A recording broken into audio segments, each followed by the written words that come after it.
Ford has built some of the most capable, most trusted trucks in American history. They have also engineered failures that are showing up inside F-150s with fewer than 70,000 miles on them right now. And here's the part that should make every Ford truck owner stop and pay attention. Ford has faced multiple class action lawsuits covering millions of trucks over engine defects that are still actively developing in vehicles sitting in driveways across this country today. One of those defect patterns carries the same name as the engine Ford has been putting in its best-selling truck for over a decade. I've worked on enough of these trucks to know exactly which engines hold up and which ones have a problem your warranty already ran out on. 3 engines to walk away from, 4 that earn every mile. Here is the full picture. Number 1, Ford F-150 2.7-liter EcoBoost V6, 2015 to present. The wolf in sheep's clothing, sold as modern efficiency, failing before the loan is paid off. Ford introduced the 2.7-liter EcoBoost in 2015 as the smart choice, the engine that gave you V8 comparable performance with V6 fuel economy. On paper, it sounded like progress. In practice, particularly the first generation from 2015 through 2017, it has a set of problems that pile on top of each other in a way that gets expensive fast. The first issue is carbon buildup. Direct injection means fuel sprays directly into the cylinder, bypassing the intake valves entirely. There is nothing cleaning those valves. Carbon bakes onto them, restricts airflow, and over time, your engine starts running rough in ways that are expensive to diagnose if you do not know what you are looking at. Walnut blasting those valves runs $400 to $700, and it is not a one-time job. The second issue is intercooler condensation. Moisture collects inside the intercooler. On a cold morning, that condensation gets pulled into the engine. I have seen first-generation 2.7 with rough cold start idle issues traced directly to water ingestion from the intercooler. Not catastrophic, but damaging over time and difficult to connect to the root cause without experience. Then, there are the timing chain and oil leak issues on early production engines. NHTSA received over 800 documented complaints on the Gen 1 2.7 for oil leaks, timing chain noise, and rough running. I had a customer bring in a 2016 F-150s with 58,000 miles. Timing chain already stretched far enough to trigger multiple codes. Repair estimate $2,600. If you own one, pull codes before symptoms get loud. If you are shopping, ask for Walnut Blast service records and watch the oil level between changes. That engine will tell you what is happening if you know what to look for. The 2.7 is Ford's efficiency play gone sideways. The next engine is their power play, and it is sitting inside more F-150s than any other engine they make. The problem it has is the kind that starts quiet and ends loud.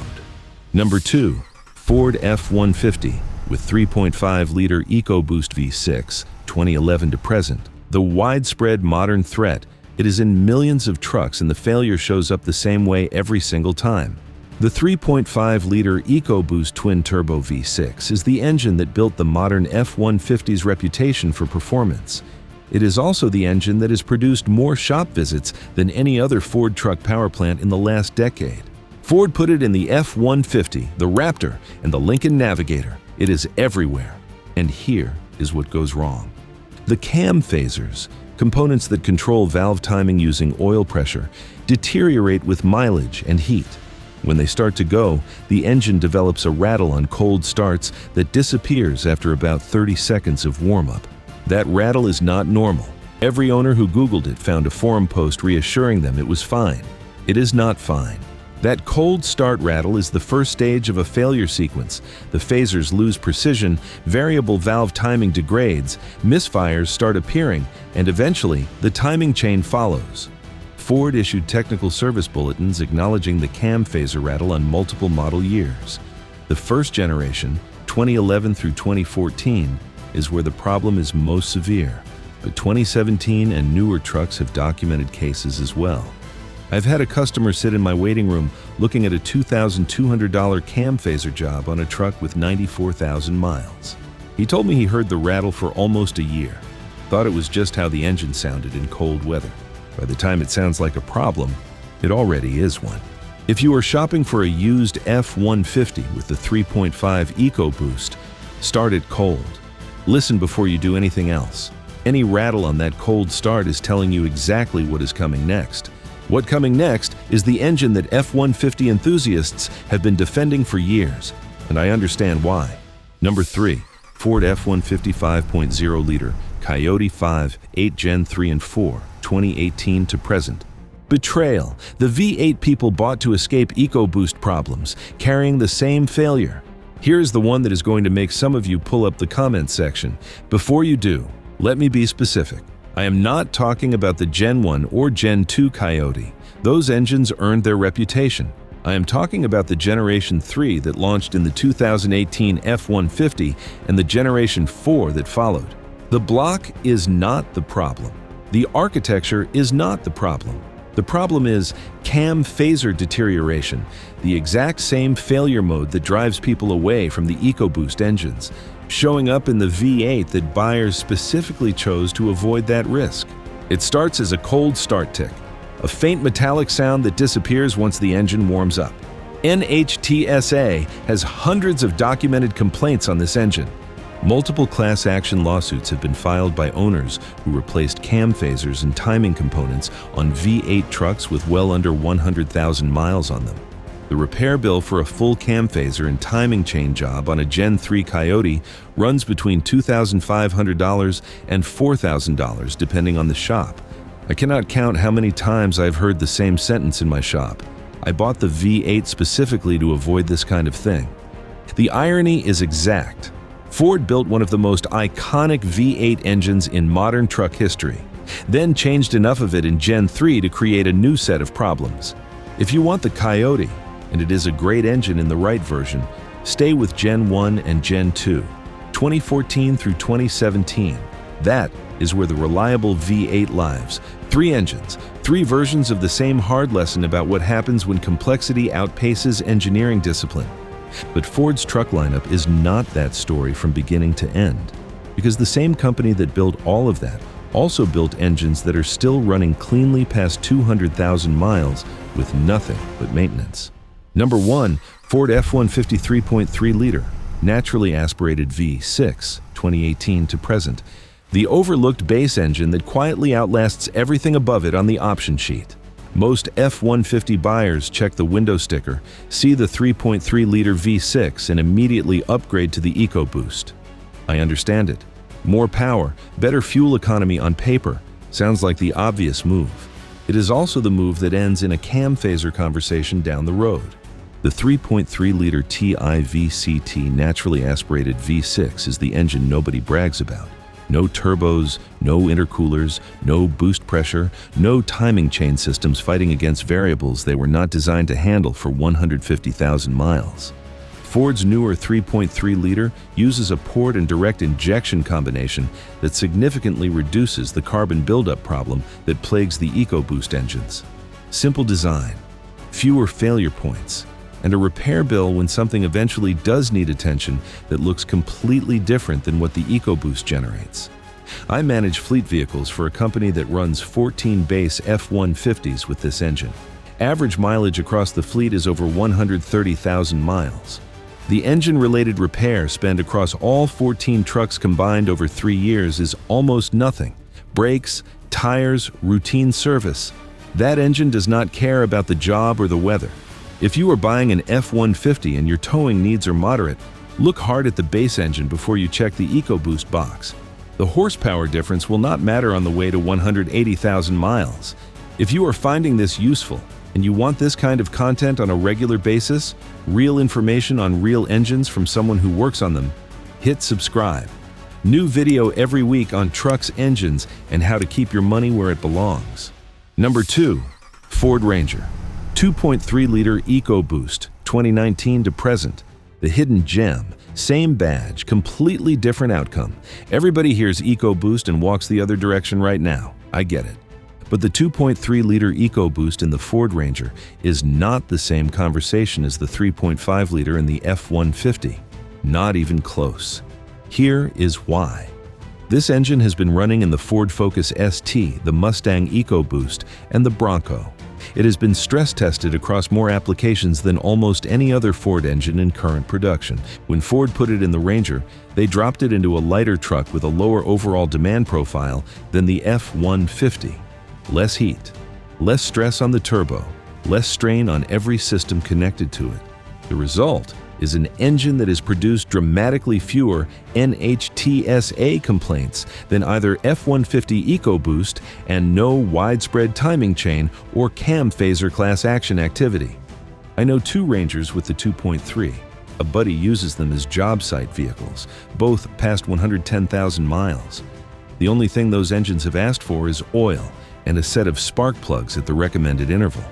If you need a mid-sized truck and reliability matters more than maximum payload, the Ranger with the 2.3 EcoBoost deserves a serious look. Do not let the badge talk you out of the right truck. The Ranger proves the EcoBoost concept works when the application and the engine are properly matched. But for anyone pulling serious weight who wants the Super Duty without the diesel ownership commitment, Ford built something that almost nobody in the conversation gives credit to anymore. Number 3. Ford Super Duty 6.2-liter Boss V8 2011 to present. The underrated workhorse, cast iron, naturally aspirated, commercial proven. The 6.2-liter Boss V8 in the Super Duty is the engine that gets completely ignored on the option sheet because it sits next to the 6.7-liter Power Stroke. That is a mistake a lot of buyers make. Cast iron block, naturally aspirated, no turbochargers, no intercooler, no diesel exhaust fluid, no diesel particulate filter, no EGR system producing the kind of maintenance costs and failure points that make diesel ownership complicated. The 6.2 makes 385 horsepower and 430 pound-feet of torque. That is enough to handle serious commercial and recreational towing without the overhead of diesel service intervals. I know a contractor who has run 3 Super Duty pickups with the 6.2 for 6 years, pulls loaded equipment trailers 5 days a week, over 220,000 miles across the fleet.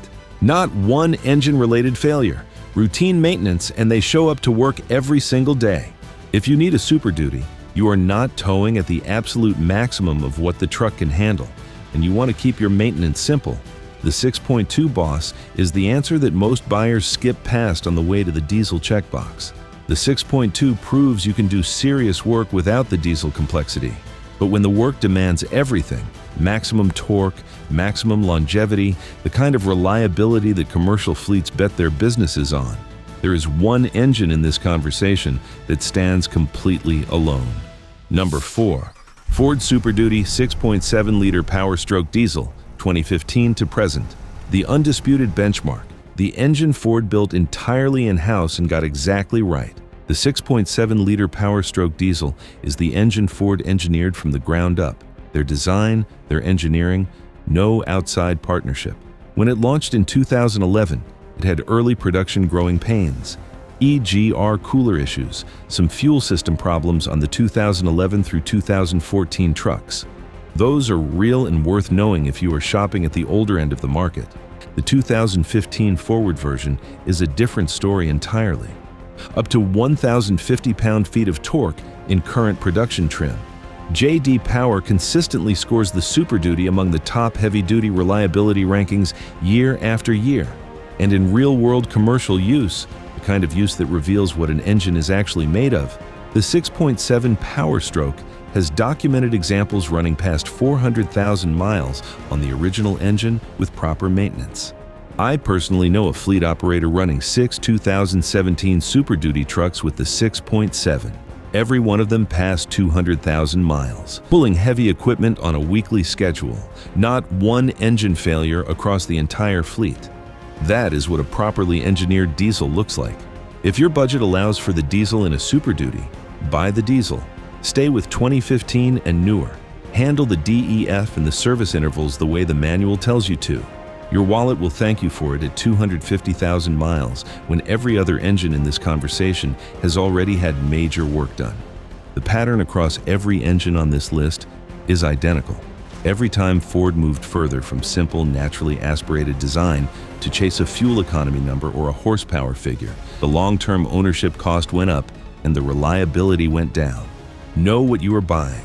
Know which year you are buying. And read the service history on any used truck like it owes you an explanation, because on these engines, it does. Now, here is something that applies to every engine I just covered, the dependable ones included. There is one maintenance habit that separates Ford truck owners who reach 200,000 miles from the ones who are making decisions at 80,000 they never planned for. I put together the complete breakdown of exactly what that is and how to reverse the damage if it has already started. Watch that one before your next service appointment, because every mile you let this slide is a mile that costs more than it should.